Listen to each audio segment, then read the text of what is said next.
Sorry, I tried to move the camera and I pushed end video. So come back. We're on this one. So I'm gonna let Ezra start from the top. Would you start your story from the top, please? There we have it. Okay. So anyhow, started hanging out with Lindsay at her new apartment. Her roommates had in just chit chatting over a couple of days. It's they didn't like their bedroom. Something was out of the ordinary. They said things would move. It was trouble to sleep. Things would wake them up in the night. And didn't think anything of it. I didn't notice anything strange or anything of that nature. So a couple of days had passed. It was just me and Lindsay there. And we were in her kitchen. And the way that the apartment was, you come in from an outside door, there's a hallway, and there's apartments into the main hallway.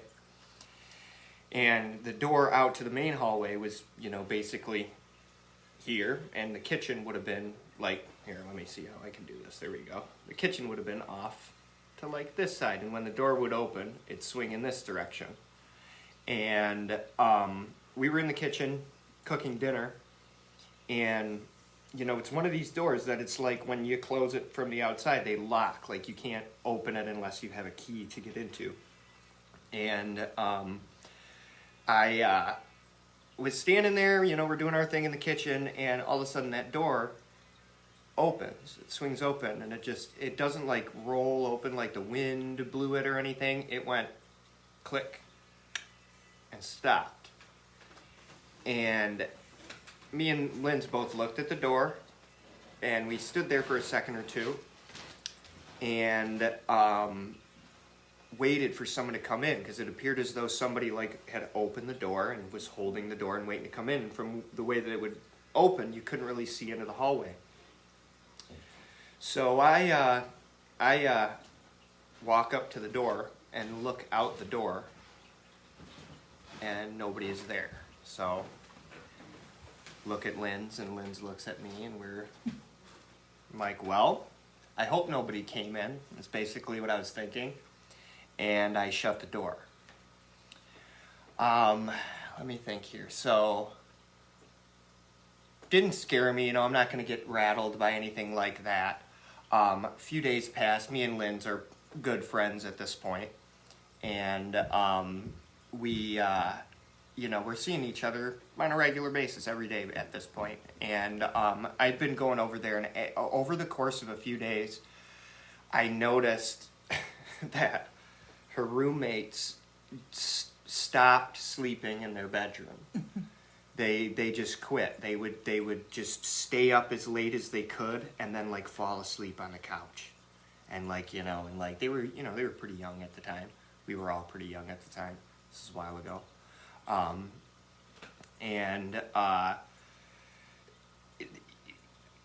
I just started to notice that something is amiss. So this door opens, they're talking about their bedroom, and I'm starting to kind of talk with Linz about this a little bit. So several days pass, and did anything happen in between there? I can't remember. I don't think so. No. All right. So that they would sleep with the lights on. And yeah, they'd sleep with the lights on. They just wouldn't stay in their room. So and they were arguing. And they were bickering a lot about just random little stuff. But as soon as they would be out for a while, everything would be fine with them. But then when they were at this apartment, everything was really strange, and their space was getting tampered with, I think, in their room, and that's why they were kind of on edge. So I don't know how long this is into it at this point. Maybe a couple of weeks, few weeks. I had been, we'd been hanging out for several nights at this point. We'd stayed up a few nights a little too late, and this night in particular, I had planned on going home because I just needed rest. I'd been staying up too late, and I had to go to work the next day. So it was the evening-ish, probably 9-ish. I don't know, can't remember. But it wasn't late. But I had planned on going home, and Linz was already pretty tired, and she was kind of ready for bed. And I had my coat on, and I had my shoes on. And I figured I just sat down on her bed like we were back in her room. and I sat down on her bed, and we were watching something, I can't remember again, but I must have fallen asleep, and I didn't plan on falling asleep, but I must have fallen asleep, and the last thing I remember was sitting on the bed, and then the next thing I knew, I woke up. And when I woke up, I was on my back, and I was several feet from the bed. And she had this recliner, kind of visualizing this. She had this recliner that sat in there, because it was like she's sharing an apartment, so her room was kind of her space. That was like where we hung out and stuff. And the recliner was here. The bed was, over in this direction, and the door to the hallway would have been right to my right. And she had a laundry basket that was directly kind of by the door over there. And I woke up, and there's a closet, in this far corner over here. So I woke up on my back with my head in the closet, with my palms on my back, my palms up, feet just laying flat on my back, and I've never sleptwalked. Nothing like this has ever happened to me since or before. It was very strange, and I was far from where I remember last laying, and even if I were to have tumbled off the bed, I would have had to have navigated around a laundry basket, and then weaseled around a recliner, and then found myself nice and comfortable and get into this weird laying position that I generally don't sleep in. With your head in the closet. With my head in the closet. Yeah, so, and I when I woke up, I was disoriented. I wasn't afraid. I had no idea what had just happened, what had just taken place. I was very disoriented. And I sit up, and I realize where I am in the room, and all I can think of is, why am I here? And as I'm standing up, I remember that there was a nightlight, because I had fallen asleep abruptly. I did not plan on staying and sleeping there. And the light was on, a small light was on in the corner, and there was, the TV was on, and it was very low volume, and it was really dark in the room though, but like something was kind of absorbing the light, almost, is the way I would describe it. And I sat up, and as I sat up, I look at the bed, and it's as though something had grabbed the comforter off of the bed and off of Lindsay, because I was on top of the blankets when I last went to sleep. It was I was sitting up with my legs crossed, ready to just kind of, I didn't plan on going to sleep. And she was under her covers, and it was as if somebody had taken the blanket and went whoosh and thrown the blanket off of the bed, and it was laying from the foot of her bed. She had a dresser at the foot of her bed, and it was laying up over the dresser, and part of it was still on the bed, so it was stuck between the dresser and the bed. And I remember seeing that and being what the hell? And then I turned and I looked at Lynn's, and Lynn's was part of the way off of the bed. She was ever so slightly hanging off of the bed, but she was planked, she was stiff, she wasn't laying across the bed. She was asleep, but one of her feet was off of the bed, but hovering off of the side of the bed. And she was kind of crooked, so most of her body was on the bed, but one of her legs was kind of off of the bed, and it was hovering. And I remember going, Lynn's. And when I said that, she went from being stiff, and she goes, and fell into her bed, and her leg went and swung by the bed. And looking back now, I would have I wouldn't have made it through. Like that would have been quite terrifying. But I didn't realize that this was going on. Like I was disoriented, like I said, and I just pushed her over, got the comforter and covered her back up, and I'm like, oh, I should probably leave. And I like grabbed my phone and I looked at the time, and it was like late, like 2:33. I know 3 in the morning, 3 and 4, between 2 and 4 in the morning. You know, it was late, and I was like, well, shit, I'm not going home. You know, I'm gonna just spend the night here. So I took my coat off and my shoes off and I went to bed. And the next day, I got up, and when I woke up the next morning, I felt very strange, just very, very out of place. And I asked Linz, I was like, Linz, give me a call a little bit later. I got to get to work, but give me a call a little bit later because something weird happened last night. And she kind of told me, she's like, I had a really weird dream last night.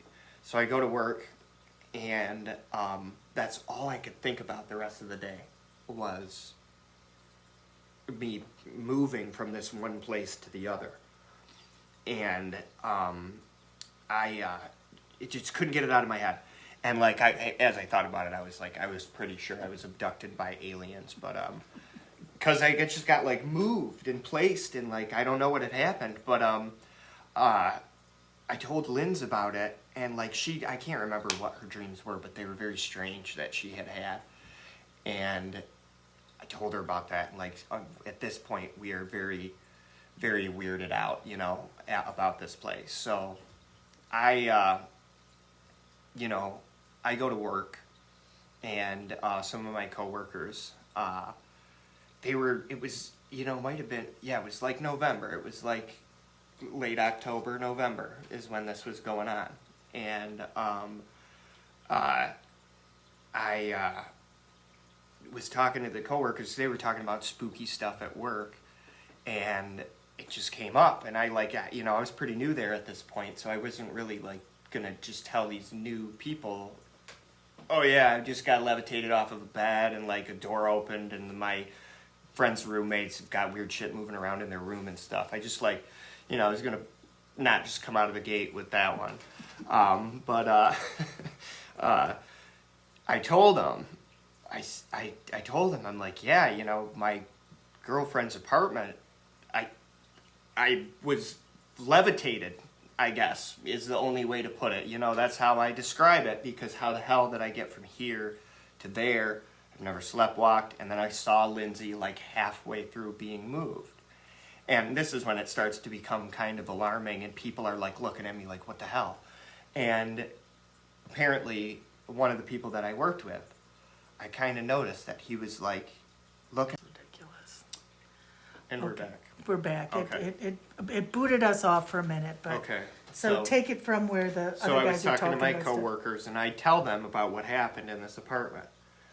And one of these guys that I worked with, I see that he kind of is listening in, and his head kind of peeks around the corner, and I tell him what happened, and he's like, man, that's a pretty serious assault. If something like that is going on there, you need to be careful. And apparently this guy was into the paranormal and such, and Wasn't he an investigator? yeah, he would do investigations. His wife, and I can't remember her name, but they were into the spiritual world for sure. And he said you really got to be careful there. He said something is not right there. And at this point I was like, yeah, it's probably some good advice, but I went back, you know. Well, obviously. Lindsay was there. Yeah, Lindsay lived there. My girlfriend lived there at the time, and she's now my wife.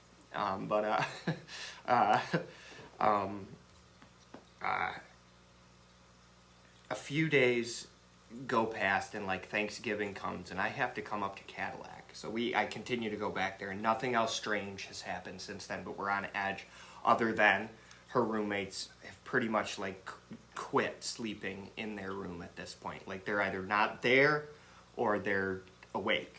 You know, like they can't, no one can sleep here. And like we started switching it up between my place and her place. But I came up to Cadillac for Thanksgiving, and you know, I told a few people what was going on up here and stuff like that. And Lindsay called me like the day before I was supposed to be back.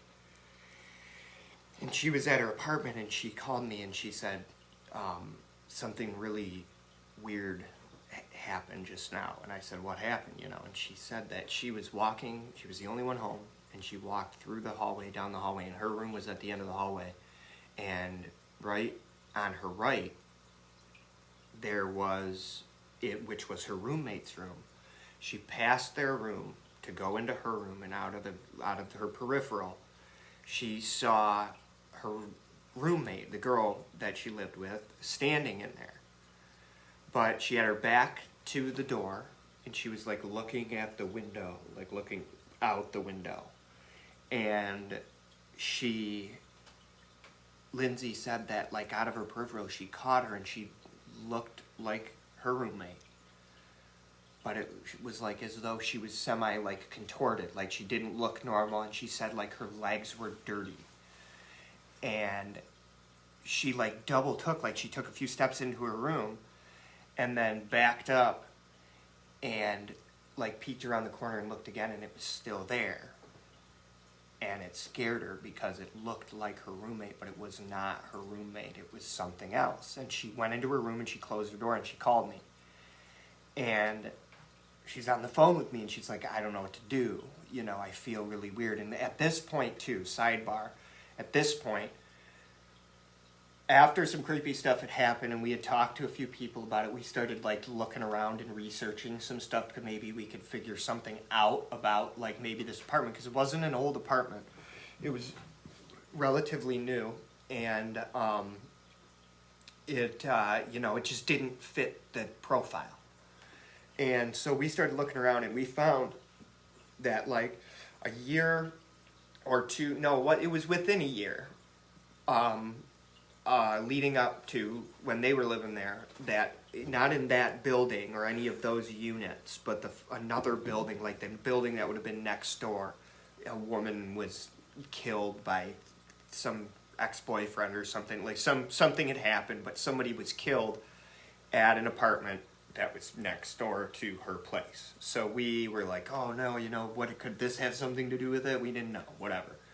But Lindsay started feeling like, oh, maybe it's this girl and I feel like I should help her and all this stuff on the phone with me. And I told her, you need to leave right now. I told her, you got to go. Get out of the apartment right now. This is not right. You got to get out of there. And she was like acting very strange about it. She was kind of like apprehensive to go and kind of drawn sort of to this thing in her roommate's room. And I told her to get out of there. I said, go to your mom's house, because her mom's was actually pretty close to where we were at. And go to your mom's house and stay there, and I'll be back tomorrow. And I had to kind of like talk her into leaving the apartment. And as soon as she left, she got a little ways from the apartment, and she like all of a sudden she said she felt really sick, and she had no idea why she felt like she should be there, and like wanted to help this thing. And so, fast forward, nothing happened. She goes, stays at her mom's house. She leaves. Now this is where it's going to get very weird. So, I come back to Lansing. This is where it's going to get weird? Yeah, this is where it's going to get very weird, okay? So, I go back to Lansing, and given this is a long time ago, this is before I was a dad, this is before me and Linz were married, this is back in the day, we went down there, I came back home, up from Thanksgiving, and the following next couple of days, I think we had a couple of days off still, or something of that nature, I can't remember, because I was like Monday through Friday, so I had always had the weekends off, but, we got some mushrooms. And we decided to take some mushrooms. And, you know, this is another topic of discussion altogether. But, anywho, I took these mushrooms, and they were normal. But I started, you know, everything was as is. I don't know if you've ever done this before, but there's things to be expected. And I was sitting in this chair, and I started to feel like the haunt of this place. Like I started to feel it really strong. Like I started to feel that bad energy really strong. And I'm sitting in the chair, and I, like, where there were several people there, like, I don't know, like 6 of us, including Lindsay. And I was sitting in this chair, and I looked down the hallway, and I noticed that the bathroom door was opening and closing and opening and closing, but it wasn't closing all the way. It was just like ajar, slightly ajar, ajar, slightly ajar, ajar, slightly ajar, like very quickly. Like it wasn't like wind or a vent or anything. It was moving quickly. Now, I had to make sure that this is what I was seeing, so I focused on it for a minute just to make sure I wasn't seeing things. And I was definitely seeing the door move, to the point of which that another one of the folks that I was with realized that my attention was diverted, like, strictly on this hallway over here. And they were like, "What are you looking at?" And I kind of snapped out of it for a second, and I looked back, and it was still doing it. I'm like, the door is moving back there. And they're like, "Oh, come on, man, blah, blah, blah." And I'm like, "No, seriously, check it out." And they look, like he gets up and he looks, and the door goes, and it closes. And everybody kind of jumps and, like, freaks out, and, like, you know, we're not in the right mind, so we don't, like, react, you know? And we're just like, "Oh, what the hell? That's so weird, blah, whatever." And then I start to feel, like, very, very ill. Like, I start to not feel good. And I look down that hallway again, and the door is still closed, but the hallway, it, like, goes, like, and, like, gets long and dark, and I'm like, I'm hallucinating, you know? And I'm like, I need to go and take 5. I need to take 5, you know? And so Lindsay's like, "Yeah, let's go." And I sit up from the chair, and I get up, and I start walking down the hallway, and I'm making sure that the hallway is normal, because if I just saw it, like, change, and you know, my attention diverts, and then I walk back, and we go down the hallway, and I go into Lindsay's room, and me and Linz go into Lindsay's room, and because I just had to kind of get away from people, and that's what I basically said. I'm like, I need to take 5. And we walk into her room, and she's like, "Come here." And we go into her room, close the door, and, like, this, it feels very strange in there, and all of a sudden I start to get this really, really awful, awful, awful feeling. And I start looking around, and I'm starting to notice things that are not right, like things that shouldn't be there. And I go and I look at the clock, and the clock is 8:03 p.m. And I notice the clock, and I start to get these very weird feelings, and I'm like, "Linz, I think I gotta get out of here." And Linz says to me, she says, "No, you need to stay." And it was really weird to me, very strangely sounding to me, and I started to kind of panic, because I started to feel like I wasn't inside myself anymore. Like I started to feel like I had separated from myself. And she goes, "You need to stay." And I'm like, "No, I need to leave." And she goes, "No, you're here. You need to stay." And I was looking at her, and her eyes were, like, dark. They were very dark. And I remember looking back at the clock, and it was still 8:03. And I had, like, talked with Linz for a second, and I, like, kind of got my bearings, and I stood up, and I kind of looked out the window. And I noticed when I looked out the window, all there was sky. There was nothing out there. There was no other trees. There was no skyline.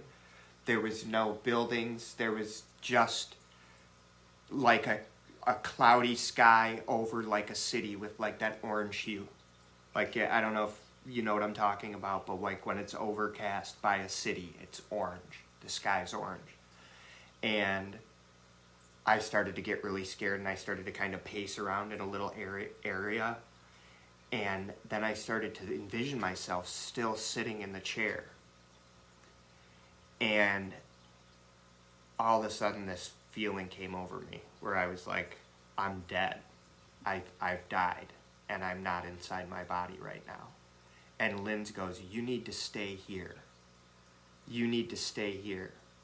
And I got really scared, and all of a sudden, I like went to stand up, and this whole time, I've looked at the clock throughout this time of me in this room under these very strange circumstances. And Linz wouldn't move either. Like, she wouldn't like get up and try, like, she like sat down, and she just like kept on like trying to like say stay and here, and like wouldn't say anything other than that.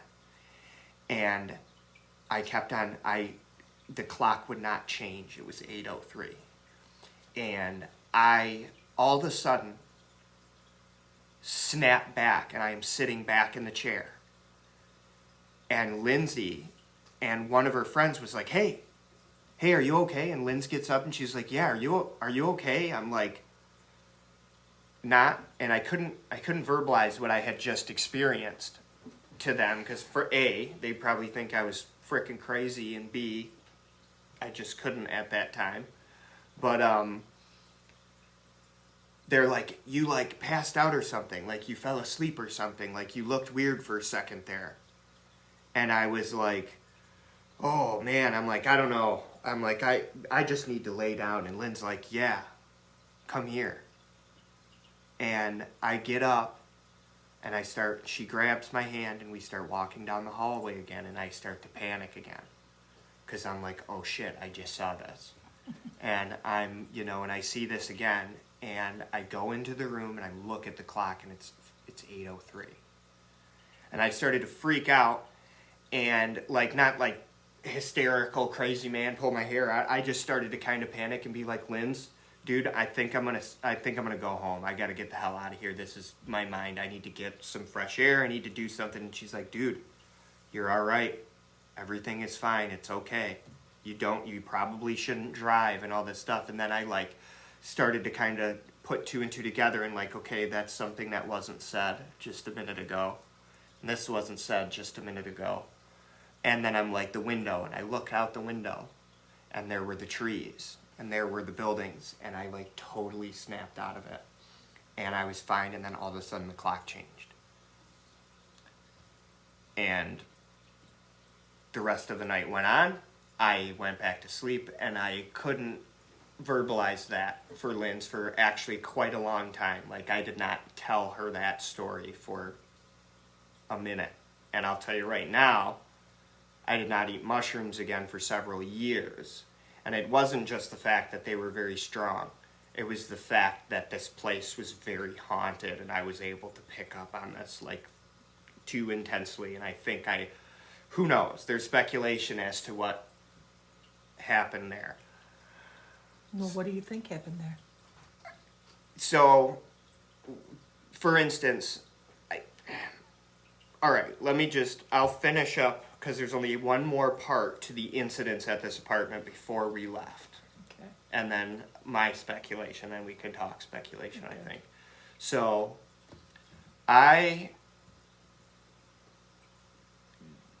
everything passed from that. It was normal. I didn't tell Linz about that for a long time. People just said, when they asked me about it, because I don't know what I look like. I left my body. But it was like they said for like a minute, but I was in there what seemed like for quite a while. Like, time was not existent. It did not exist there. That's why it didn't change. And I just told him, I was like, yeah, they were just, I don't know. Maybe I wore myself out, and that was just the straw that broke the camel's back, you know. And they're like, yeah, as long as you're good, blah, blah, blah, whatever. I stayed there for a couple more days after that, and then the last time that we ended up staying there, because we had talked about a few things at this point, and her roommates were freaking out, like they like moved their shit out of their bedroom, and they were really bickering at this point too, like tensions had gotten really high at this place, and like things had gotten weird, and we had started kind of like making ourselves scarce. And one of the last night that I stayed there, it was just another night. They were gone, and it was just me and Lynn's there, and we had an early night. We didn't really do anything. We were just kind of hanging out, and Lynn's like fell asleep, and we had like been, you know, watching movies or something throughout the night, and it had gotten dark like over the time we had been there over the evening. And so the front of her apartment, all the lights were off, so it was dark up there. And I was just, you know, sitting on the bed. Lindsay had kind of fallen asleep. And I was sitting on the bed, and all of a sudden I heard, like, from out in the kitchen, and our door was closed. I heard from out in the kitchen, like, cups, like plastic cups, like get knocked over, like something like hit cups, and she had a cat. And I thought it was a cat. And so I get up, and I open the door to go get the cat, and I remember that it was dark out there, so I kind of stopped for a second, and all of a sudden I felt the cat brush past my leg and go out into the hallway. And like right as I heard, like felt that, like I heard a few more things like clutter in the kitchen. And I was like, oh shit. And I grabbed the cat, and I went and I closed the door. And I put the cat in the room, and I closed the door, and I shut the door, and I locked the door. And I was like, Lindsay, she wouldn't wake up. Like she wouldn't stir or anything like that. And I'm like, Lindsay, you know, and I like went over there and I shook her, and she like didn't move. She just kind of like was like, like I couldn't wake her up. So I'm like a little scared, and I'm like, I remember, because at this point, like, dude, I've been levitated off of a bed. Her roommates have been kicked out of their room. I saw the frickin' alternate dimension when I was in mushrooms, and Lindsay saw a frickin' contorted doppelganger of her roommate. So I am pretty scared at this point of the game. It's been like a month and a half, and at this point I am scared. So I'm standing there looking at that door, and I'm like, shh. I'm like, I gotta get the hell out of here, but I'm not gonna leave Lindsay here. There's no way I'm gonna do that. But I'm like contemplating my options. I'm like, I need to get the F out of here right now. And so I literally went and I looked out the window, and I'm like, 8.5, maybe 10 feet. I'm sure I could jump that. And I'm thinking, you know, but I'm not going to leave Lynn's. You know, I'm trying to think how I could, like, just get Lynn's in a blanket and kind of, like, let her down from the window, because I'm like, I don't know what I'm going to run into out there at this point. And I get the courage to open the door, because I'm like, I got to, like, turn on lights or something like that. So I, like, turn on a light, and I open the door, and I, like, wait for it for a few seconds, and I open the door. And I look down the hallway, and I'm standing there for, I don't know, a few seconds, minute, less than a minute. And out in the dark, there's, from the kitchen into the living room, I see a shadow walk like this, and as it walks, it like turns its head and looks down the hallway just briefly. It doesn't like look at me and stare, it like just looks and keeps walking. And when I looked at it, it was the silhouette, height, and build of her other roommate, Charlie. And I've been freaked out. I slammed the door, and like I was like, oh shit. Like there was a second where I like, because I squinted for a minute because I thought it could have been him, like he might have come in the meantime when I was like looking out the window contemplating to jump, and he was on his way to turn on a light or something. So I squinted, and when no lights turned on, that's when I like shut the door, and I'm like, mother, you know, I'm like, I'm out of here. You know, this is when like I seriously consider jumping out the window. And I am sitting there freaking out. Lynn's will not wake up still. I am like telling her there's a fucking demon in the living room right now, and I don't know what to do because I'm going to have to go that way to go out a door, or I'm going out the window, one of the two. And I am standing there. I'm not sure of what I'm going to do. And all of a sudden I hear the door open out from the main door, like out to the hallway. And I hear that open, and I hear some people talking, and I open the door, and it's her roommates. And I probably have this insanely terrified look on my face. Like I was just like, my eyes are wide, my knuckles are white, I'm probably sweating. And I just look at them, and they like look at me, and they're kind of confused for a second, and then they realize, they're like, oh no, they're like, really, dude? And I just was like, are you guys staying the rest of the night? They're like, I think so. And I just closed the door and went to bed. And that was the last time I ever stayed at that apartment. So later on, like after we had moved out, and like we might have even had our own place by this point, I don't remember. But I might have been at Lynch's still, because Lynn's like moved to her mom's, and then she basically just moved in with me.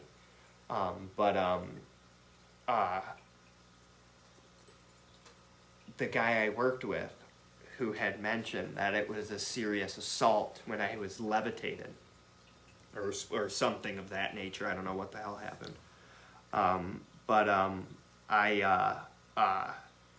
He said that his wife, who is kind of like Amma here,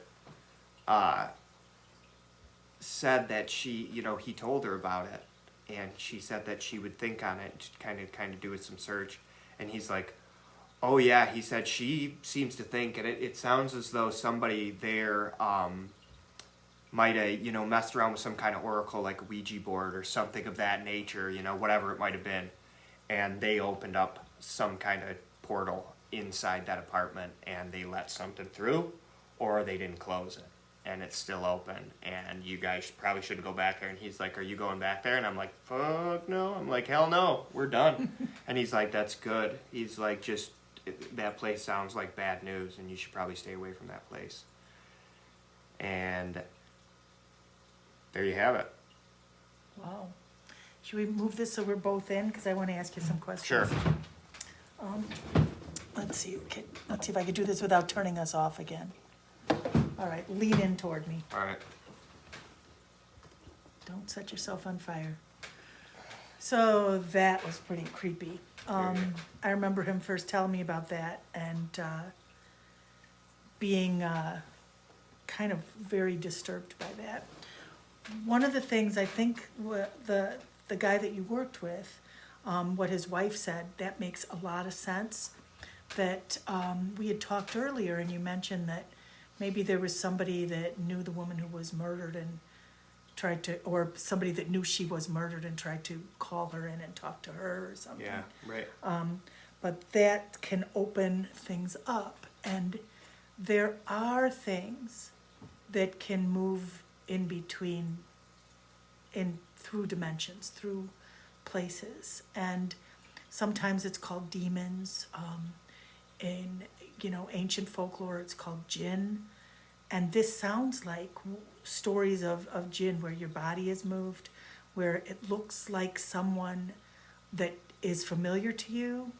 And I think as that, like when you were on the mushrooms, you opened your own gate. And I think you really did leave your body and were drawn into that different dimension. Yeah, it felt completely different, and then I was pulled from it back. Yeah. Yeah, and when it looked like Lindsay, but not quite like her, and when she saw her roommate, that looked like her roommate but was contorted and didn't quite look like her, that's a real sign that it's something that's interdimensional, and these are things that you can't control. You don't want to mess with. There's ways to deal with that sort of thing, but if you don't have to deal with that stuff, just go away from that stuff. And this is a really good time to maybe talk about opening things up when you're not prepared, because all this paranormal stuff is so trendy right now. People are talking about ghosts. People are talking about, doing Ouija boards or spirit boards of some kind. And I've done that before. We've used spirit boards, but not in the way that the game is usually played. And when you focus your energy, it isn't the board itself. I mean, you could just sit at your table with friends without any letters or what is the planchette or anything in front of you. And if you were to just sit there and call in, is there anyone here who wants to talk to me?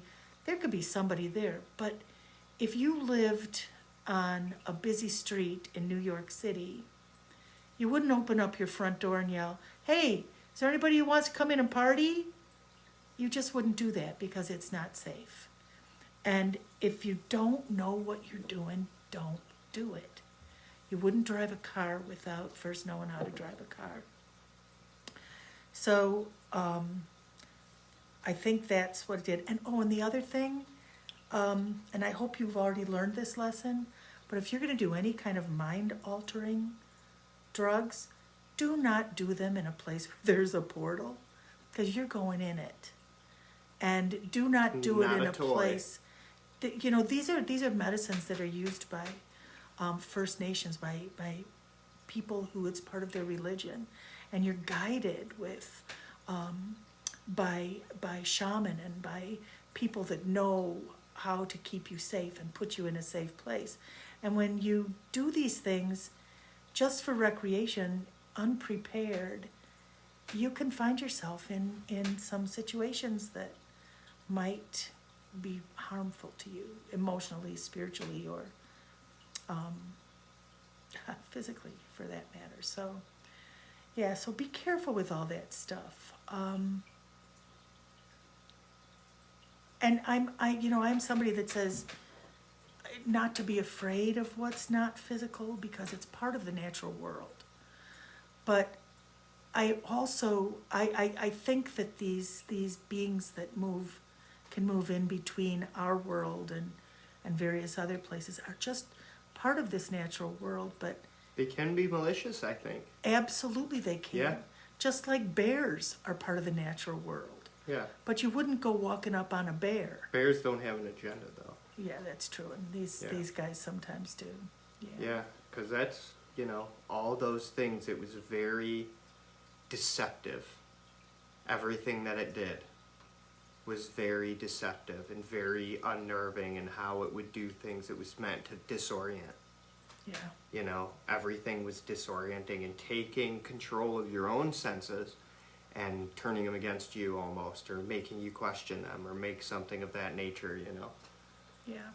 Yeah. Yeah, tricksters. Yeah. Yeah. And for what reason, I don't know. Yeah, so that's only one of Ezra's experiences.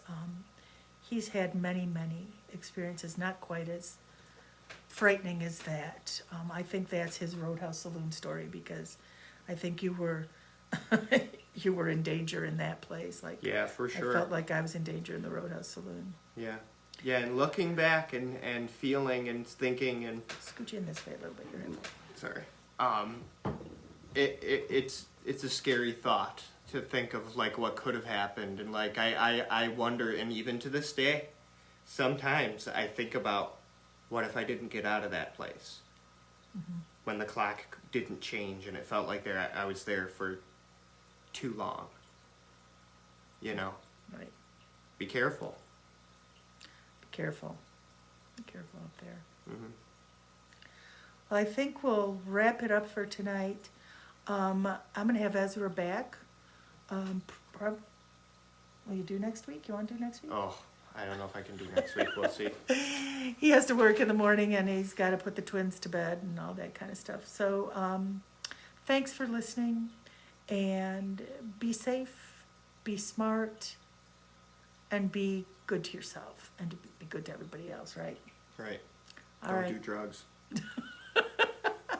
Well, don't do drugs in really scary haunted places, and be Don't mindful. do drugs. You're right. Good night, everybody.